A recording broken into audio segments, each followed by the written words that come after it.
Hello again and welcome back. Atomic Candy, and we are open by chance. And for those of you who are tuning in for the first time, just a reminder, nothing going on back here because we are in the process of moving. As a matter of fact, this is probably going to be our last broadcast from this location, right? Yep. So hopefully you'll see us soon at another location. But we will continue to try to put videos out. I'm David. And this is Lady Pop Hunter. This is my lovely wife. Look at that face. I can't get over her. And what we're talking about today is Funko sets or lines that we personally wish they would put out based on our personal interests, our nostalgia, and in my case, a little bit just on common sense, because there are a lot of nostalgic things from the past that people would really like to see, and Funko overlooks it and puts out stuff that makes you say, what? Yeah. And I know for me, these are things that I personally want. I've seen videos where people give you a list of top 10 things Funko should make, but then they say, these aren't things that I would want, but what I think would sell well. And for me, it doesn't matter what sells well, because a lot of the things that sells, I don't buy. So we've talked about it before. We both collect the things that we personally want. So the things that I'm talking about are things that I personally want, not so much that if they would sell well, like meaning would they, sell 1 million of them. I don't know. But they'll make 1 million of them. Yeah, they'll make 1 million, but will it sell? Who knows? But it's something personally I would like to have in my collection. If not from Funko, then from another manufacturer. I just happen to think that the selections, the nostalgic quality of it would make them good sellers. Yeah. That's just my opinion on this. Before I do that, though, I just wanted to point out something. We did the video previously, What's Wrong with Modern Thrift Stores. If you haven't seen it, I'll put a link to it down below, just to give you an idea of what I'm talking about here. I just took a picture of this at Goodwill. Now take a look at this. It says Leroy and Bertha's Bar and Grill. And this is a diorama, and it's by an artist called Michael Garman. Michael Garman. Now, here's a picture of the price tag. That's $1,500. Yeah, at Goodwill. Spencer's Alley by Michael Garman. And they base this, like most thrift stores, by looking at things that are for sale on eBay rather than what a collector or someone who really knows what they're doing would do, which is look at finished auctions. Because if they did, they would see that Michael Garman stuff typically closes out at around $250 as an average. It rarely goes more than that for these dioramas. And it's just ridiculous, folks. It is ridiculous. But, I'm sorry? No, I was just going to say, and this is something that I've said before. Yeah. If I have $1,500, I'm not spending it at Goodwill. Yeah, no kidding. And then have them ask you now if you would like to donate the difference of your money. If something costs they round it up. $18.90. Would you like to donate the $1.10? No. Yeah, they round it up to the nearest dollar and donate it to somewhere. No, I don't want to Goodwill. That's where they're. Yeah. I'm already spending there. I don't want to give you any more than I need to. But like I said, for me personally, if I have $1,500 to spend on something, it's not going to come from Goodwill. You had $1,500, you'd be looking for vintage Masters of the Universe. Yeah, something else. But it won't come from Goodwill. Yeah. But that's just me personally. But this is our list, and we each have one, a top 10 list. I've got mine. She's got hers. I'm going to do mine first. Okay. Because I'm awesome. But I'm going to do mine first. It's my top 10 list of sets that I would like to see coming from Funko. And we're going to start off right off the top with Captain Crunch. I would love to see a set of Captain Crunch. And people don't realize that Captain Crunch is an expansive universe because the commercials actually had a storyline. They did. These are characters. These are vinyl figurines from the 80s. Captain Crunch and Sogmaster and two of his soggy henchmen, which were glow-in-the-dark characters. There was also LeFoot, who I was a remember pirate. pirate. They had a dog. They had the kids. They had a lot of characters. It was an expansive universe. You could easily pull more than a half a dozen figures out of this. Plus, it would be cool. Plus, they could glow in the dark because the soggy creatures glow in the dark. The milk that makes your cereal soggy. Yeah, Captain Crunch is an oxymoron because it as soon as that stuff gets wet, you're done. You need to hit that milk. you need to eat that fast. But I love Captain Crunch. That's one of the cereals I still eat. I must admit. Okay. It's not good for your teeth, but probably not. You might want to brush after. Yeah. Next up, I had Battle of the Planets, otherwise known as GForce, otherwise known as Gadget. This is, if those of you who are anime buffs, okay, this is the original 5-team ensemble from like the early 70s, even was it late 60s, early 70s? I think it didn't show up here till the early 70s. GForce. And that show was freaking awesome. It's still one of my all-time favorite animes from back in the day, and it's got a lot of colorful characters. This is just the main ensemble here in action figure form. I think it would be awesome to see them do GForce. That guy got stuff going on. What are you talking about? Oh, you're talking about the man bulge?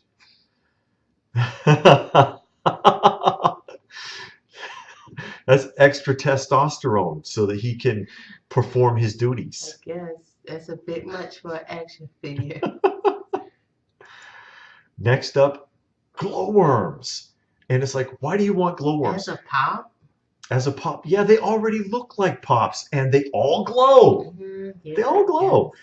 I used to get these for my sister. I have a younger sister, and she was little, and I was a teenager, and I got her all of them, and they all come with like a little backpack, or I'm not a backpack, I'm sorry, like a little sleeping bag, so you could put them to bed. So I mean, I'd spend every night, and I'd hold them in front of the lamp, and then put them in into the sleeping bag, and then it went into the shoe tree that was hanging next to a door, so that they could all glow, because I'm just an awesome older brother.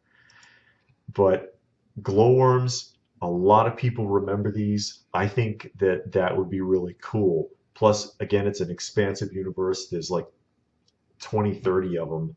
They already look like they already look. How many Star Wars and Harry Potter have they made?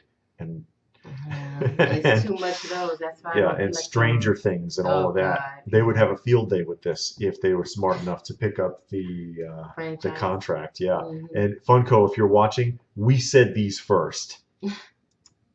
Next, the world of Sid and Marty Krofft, HR Pufnstuf and Lidsville. And the thing is, again, a huge expansive universe with like 100 characters, and they are bizarre. You see all these characters in costume here. They already have a Sid and Marty Krofft contract. They don't use it. The Slee Stack, and here's some other ones. These are from Lidsville, which is probably one of the most bizarre shows ever made for television. If you have never seen this, you need to see Lidsville. It'll really flip your lid. And that is the quote from the show. It's they make the joke is a lid back in the 60s and 70s meant a hit of acid. And so they were like, there was a big controversy about the show. It was like, are you alluding to watching this show as like an acid trip for Saturday morning television viewing for kids? Because it probably was. The show was so bizarre. But the only thing they've made is Enoch and the Slee Stack. And that is from the Sid and Marty Krofft franchise. They just don't use it. They don't use the contract. Next up, and I know a lot of people are wondering about this, Mario Brothers. I don't know what the conflict is. I know that Nintendo has franchises all over the place, and they make a lot of their own products. Maybe they just don't give a crap about Funko. But if I was in Funko's executive offices, I would be trying to get Super Mario licensing and try to make Super Mario Pops and Dorps. You'd probably like to see Super Mario. Yeah, I played it.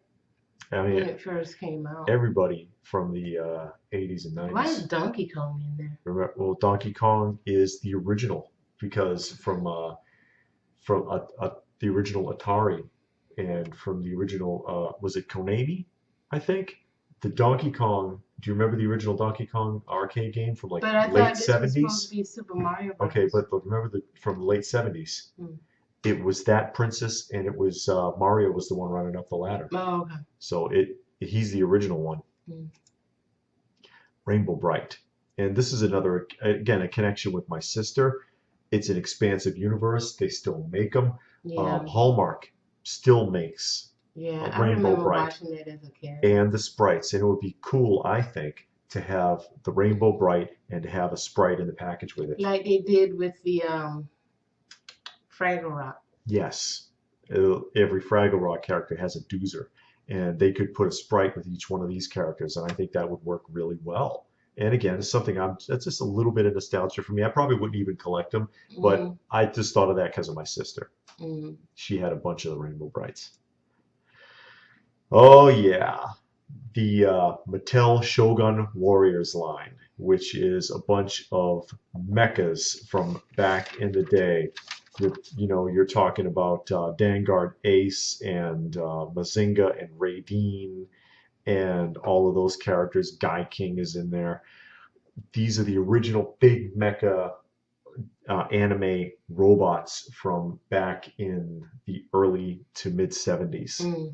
They are classics, and Mattel Shogun Warriors did these in the mid 70s. I think in 1976 is when that line came out. They're still popular today. They still make them. I believe I know these are Japanese imports. I want to say they're from Bandai.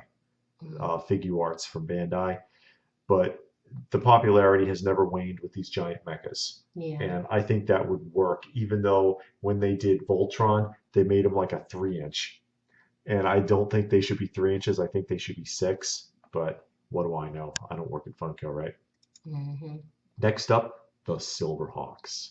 Silverhawks were awesome and part of the same universe, if you will, as Thundercats. As a matter of fact, this is the show that they produced after Thundercats.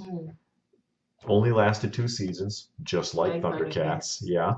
But it was a cool show, and they had great action figures and a lot of appeal. A lot of people are very nostalgic about this show still, and so am I. I love the Silverhawks. Street Sharks. Street Sharks is another weirdo cartoon from the early 90s. A lot of people remember Street Sharks. It was bonehead stupid. It was stupid as hell show, but it was fun. And they kind of look like Pops anyways. It's another one that like it wouldn't take much for them to make Street Sharks. Yeah. And lastly, Teddy Ruxpin. And again, this ties into my sister. She used to watch the show. She had the Teddy Ruxpin. I used to get her the tapes and the outfits. Yeah. And this is from the action figure series because it had its own TV show. The figures are based on the show. I think Teddy Ruxpin would work well. And if they pulled him off right, I might even get him myself. Because I don't know. I guess I'm kind of nostalgic for it because I used to watch all these shows with her.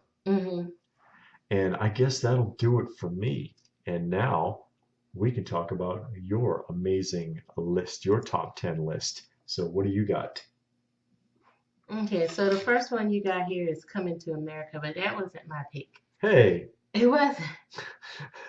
And while you were talking, I actually thought about one because so, I know I'm messing up the whole thing. But no, that Coming to America. Coming to America, and I've talked about this before. Go ahead. About Pops, and when they make human characters, they all look alike.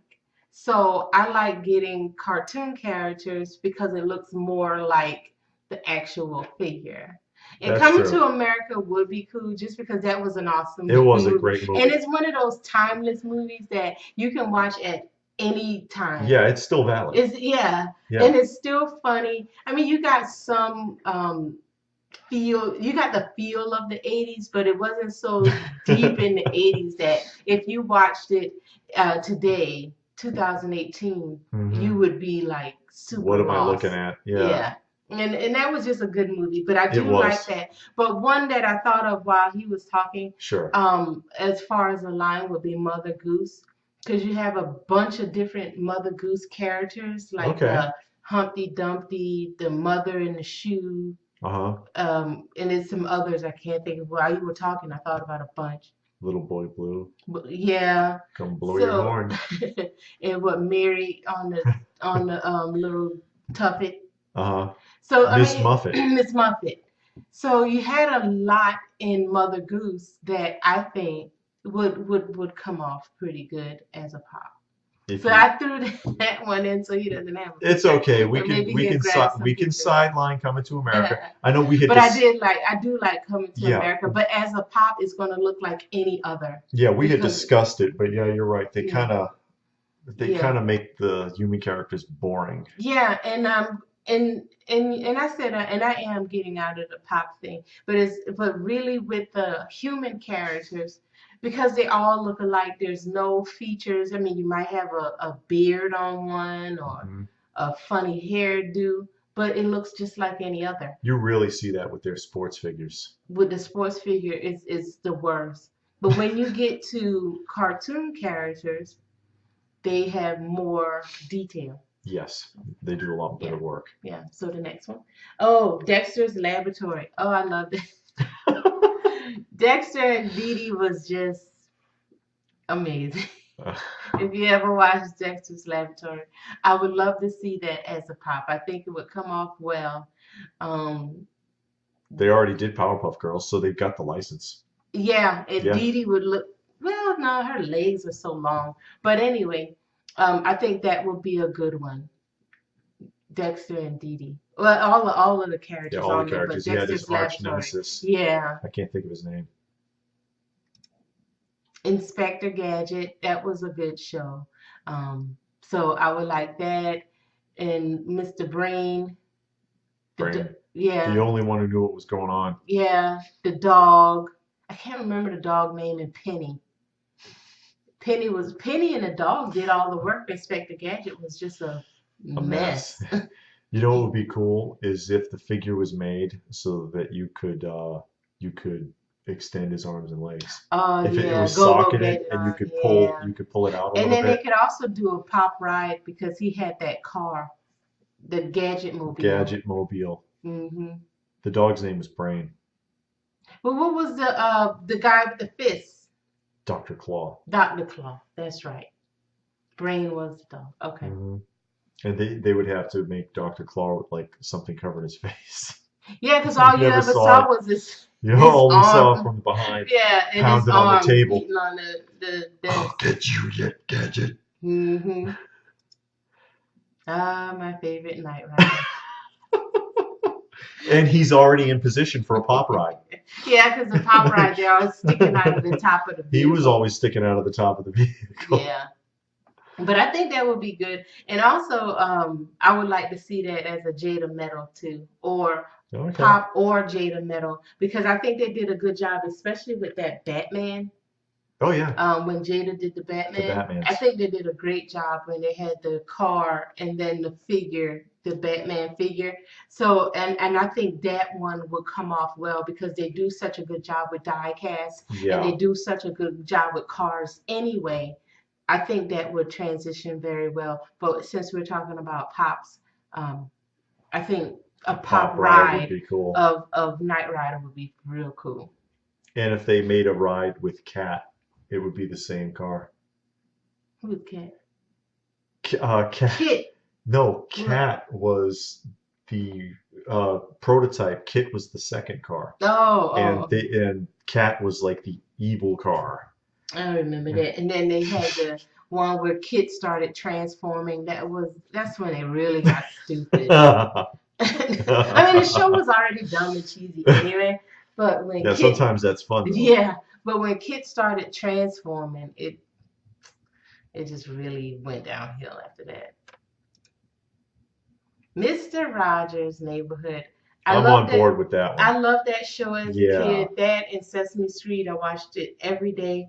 And if they did Mr. Rogers, and they had to do the neighborhood, the whole neighborhood with Mr. Platypus and, did all the everybody. Puppets. Yeah, I think that would come off really well. And even the mailman, I can't remember the mailman's name. Mr. McFeely. Oh, was it? Mr. McFeely? Come on. I remember watching the show, and I remember the neighborhood, but I can't remember the names of the other What was the trolley's name? I don't know. Trolley. It was. Yeah, they could do the trolley too. I don't know if they would, but that was a good show, and I would like those. I would like to see those characters, and it was a lot of characters in the neighborhood. So Yeah, that was one of PBS's best. yeah, Really. Yeah, I yeah, used to watch that too when I was little. yeah. I watched that. That Yeah, was. I could go for that. That would be pretty cool. Hmm. And Popeye. Um, honestly, now I like Popeye and the Hmm. characters, but I was never a Popeye fan. I just always thought, I don't know. It depends on what era you're watching it from. Oh When you're yeah. watching the non-politically correct Popeye Mhm. that was done in like the 30s and 40s when it was like movie serials Mhm. instead before there was television, that crazy violent like what the hell's going on Popeye, it's Yeah. kind of fun to watch, but they don't like showing that stuff anymore because it's like a lot of it's anti-Japanese. Because it was World War II was going on, so he pounded the crap Mhm. out of a lot of Japanese people. If you haven't seen the early ones, I mean, I would get this because I do remember, and hmm I did watch the show. I just was never a fan of the show. It was like Woody Woodpecker. You could do without it. I hated Woody Woodpecker. Woody Woodpecker was a jerk. Yeah, but I watched it because you didn't have a lot of options at that time, Hmm. and Popeye was the same. I didn't care for Popeye that much, but it was really nothing else on. That's why we Um, watched most TV as a I kid. know. But Popeye was one of the ones I didn't care for, Uh-huh. but I do remember all of the characters, and I think the characters were transitioned well, and I would get it if it was available. I like the I like the earlier versions. Like I said, my Mhm. favorite is the one with Bluto was impersonating Superman, Mhm. and he demonstrated that he could deflect bullets because he had a bulletproof vest on, and then he told Popeye to try to do the same thing and shot him up with a Tommy gun. But of course, the spinach can't absorb the bullets, which is a load of crap. Yeah. But that was one of my favorites when he was impersonating Superman. Oh no, I'm Superman. And he had the costume on, and he had 5 o'clock shadow because he Yeah. shaved the beard. It was hilarious. Raggedy Ann and Andy.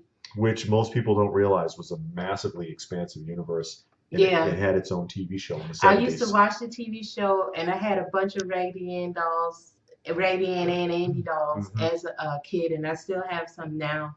Um, so I think those would come up. I don't know how they would do it if it would transition that well, but I would like to see the attempt of it, and with all of the other characters from the universe too. Which you Um, see some of them there in the yeah, picture I think they on the would. top I row. think they would come off pretty well. But I did like that, and I still collect a few of them of the actual dolls.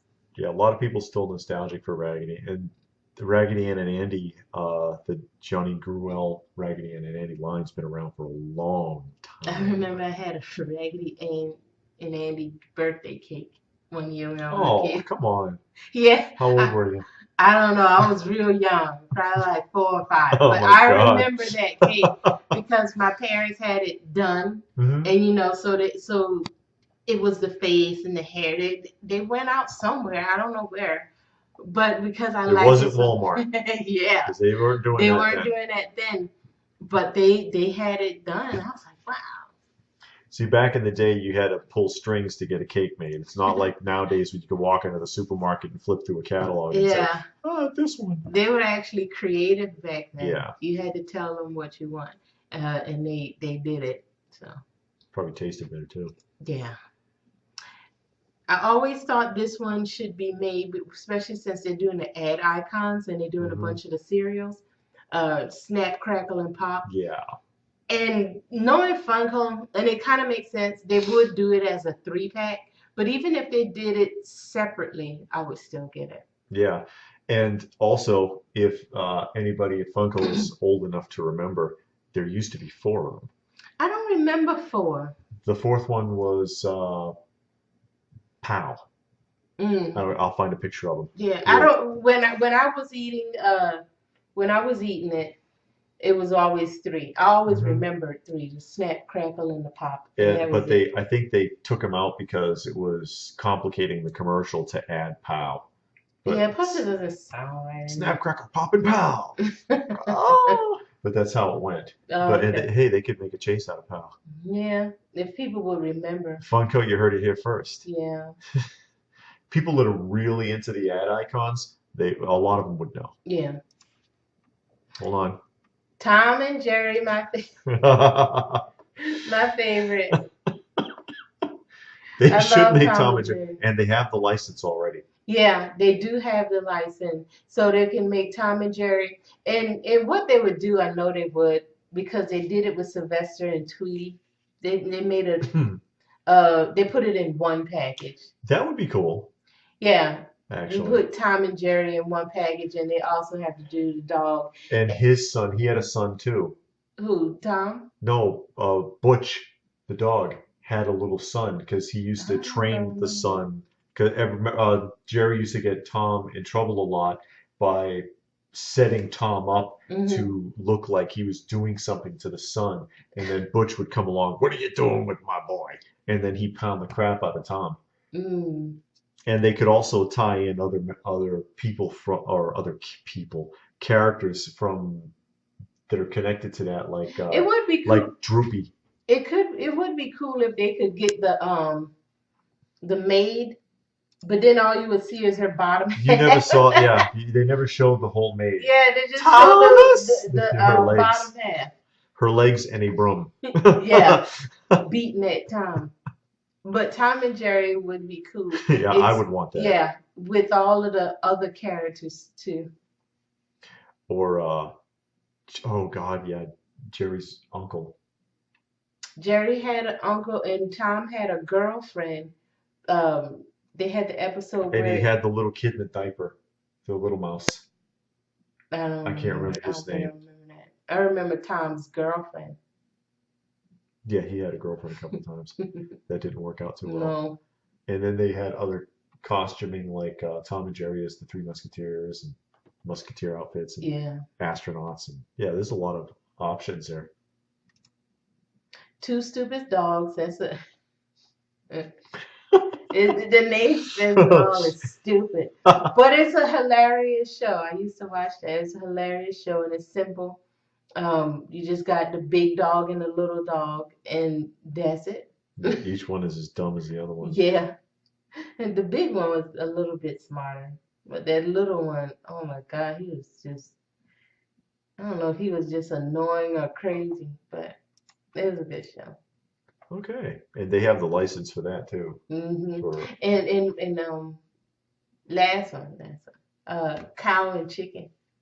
That was a good show. See, now you get 11. Oh, do I? Yeah. My honorable mention. Yeah. Did they?